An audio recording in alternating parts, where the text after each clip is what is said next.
naafada ku dhaqan magaalada Cadaado ayaa la gaarsiiyay deeq xoolo ah oo la gowracay munaasabada Ciid al-Adha awgeed. Deeqdan ayaa waxa soo gaarsiiyay naafada ku nool Cadaado iyo Daarul Athar waxayna u soo wakiisheen oo Cadaado ka qaybiyay ururka daryeelka naafada gobolada dhexe. Ugu horeyn waxa goobtaasi deeqda xoolaha ah laga bixinayay ka hadlay gudoomiyaha ururka daryeelka naafada gobolada dhexe Cabdullaahi Cumar Jaan. Assalaamu calaykum wa rahmatullaahi wa barakaatuh.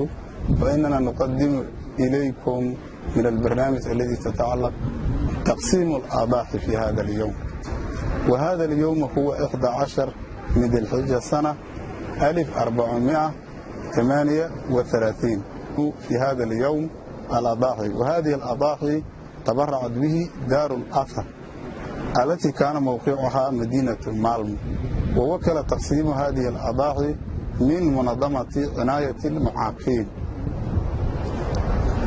في وسط الصومال، وقد أوصلناهم كما ترونه وتشاهدونه المساكين، فإننا نقول لهم جزاكم الله خير وشكر الله سعيكم، ونحن الآن نبدأ تقسيمها إن شاء الله. السلام عليكم ورحمة الله وبركاته. dhanka kale waxaa goobta ka hadlay isla markaasina deeqda ka mahad celiyay qaybo kamid ah dadkii deeqdan la gaarsiiyay. Ala Sayyidina Maxamed xoolahan maanta meeshan la ku siinayo annagoo naafa oo xiyada إلهي مهديس وكم هذا علينا. بسم الله الرحمن الرحيم. دغدا نسوق دي يدل الحا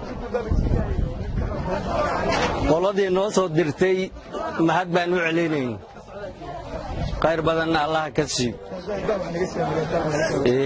وانا نسوق دي نغنا الله نور شفي قولدي الله شفي لا نقدر وانا سو dhaweyneen gudoomiyaha ururka daryeelka naafada gobolada dhexe ayaa ugu dambeyn uga mahad celiyay Daarul Athar deeqdan ay dadka naafada ah soo gaarsiiyeen.